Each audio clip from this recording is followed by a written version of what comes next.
This is Judith Miranda. She and her husband, just out of love for the Lord and a prayer ministry and all, have planted a church. It's on its way to being organized in Malibu, and it's just amazing story. So tell us a little more about people that have come there and how you got in the school building you're using and all that.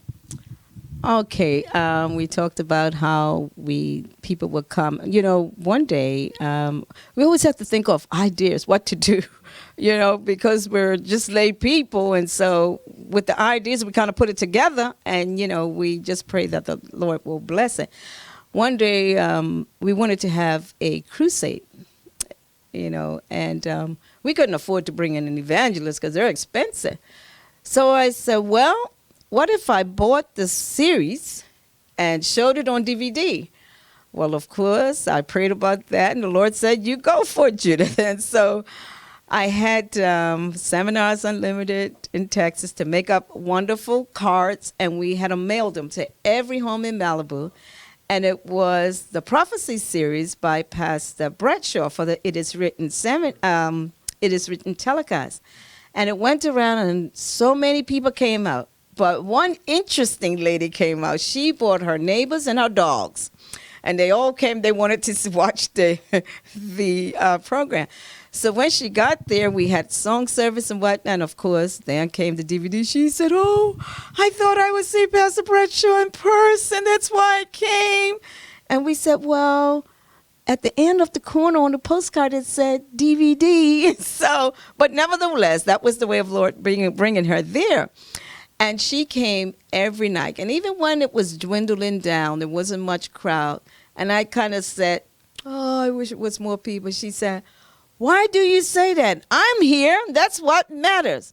Well, to make a long story short, that woman got baptized.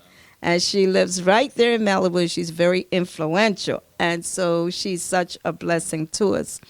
And we had another young man that came. And he was promising, very promising to Hollywood, about to sign a contract, you know, multi-million-dollar contract. He's very talented, a rapper and everything. You know, he's a Muslim. And he was also related to this young man that got baptized.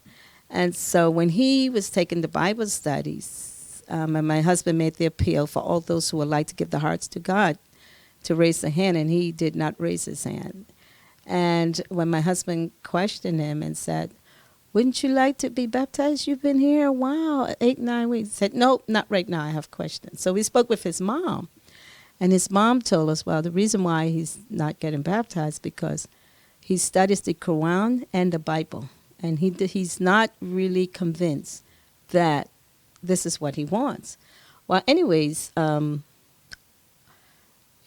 night, he came to say goodbye to me. And I tell you, my heart was broken because I wanted him to be in that baptism. You know, all of them was getting baptized except him. And I said, oh, Lord, why wouldn't he be baptized? But I said, Lord, your will be done. And so I went to bed that night, and it was early hours in the morning. My phone rang, and I picked up the phone, and it was his mom. And she said, get up. And I said, what happened? She said, it's my son. I said, what happened? Did the plane crash? Because he was on his way to go to Miami. She said, no, but he was almost killed. I said, really? She said, yes. They took his nice car, and they almost killed him and almost killed his friend. He was going to say goodbye to his friends, and they took him out to eat. And, you know, he has a really nice car, and they hijacked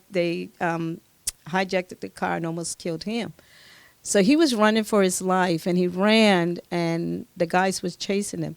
He ran in some bushes. And they were right behind him, but didn't see him go under the bush.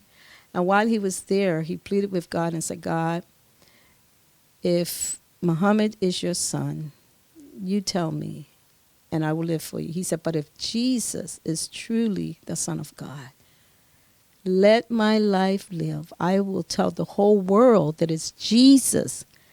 And God spared his life. He didn't die. He allowed the guys to go away because they couldn't find him. The baptism that he said no to, he was in that same baptism. He got into that baptism, and he's on fire for God today. Judith, it's so exciting to hear, you know, you're not theologically trained, but you love people, and Jesus leads you as you pray about that. That's so powerful. So, anyway, we'll come back in a minute. And you tell us whatever's on your heart as we kind of wrap this up about how it's going and what you think about, what you pray about, and we'll close it then.